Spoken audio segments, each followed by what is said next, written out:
Number 3, Ron Paul's chief campaign policy advisor, Bruce Fine, is going to be joining us. David Icke was getting into his new book, Remember Who You Are. Yeah, for me, that's what it's like, wake up, you're in the universe, you're on a planet.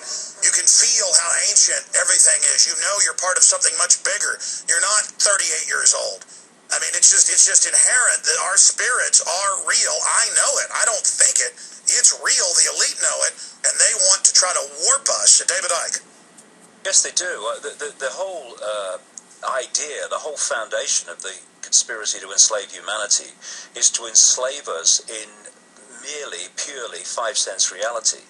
So everything is what the five senses perceive it to be, when that's just the vehicle, the way we interact with this reality.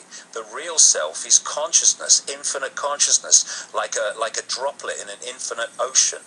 And of course, when you put a droplet in an ocean, where's the droplet end and the ocean start? We are the great infinite field of consciousness. We're just a different point of attention within it. My point of attention is called David Icke. Yours is called Alex Jones.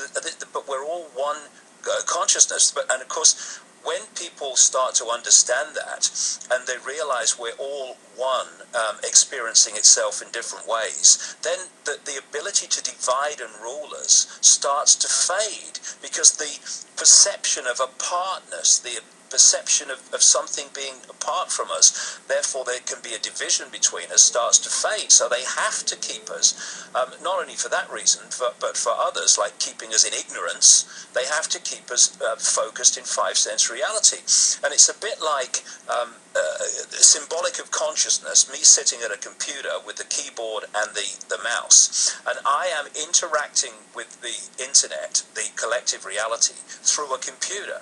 And that's fine, as long as I'm dictating to the computer where it goes and what it thinks about where it goes and all its perceptions. If you get to a point where the person at the keyboard and the mouse is disconnected from the computer, or an influence of it, the computer is now deciding where it goes. And of course the computer is programmable. It's programmed by its very nature. It's very limited in its ability to perceive and to process information.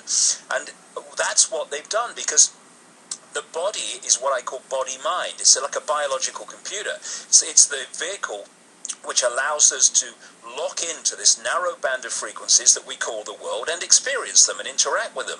That's fine.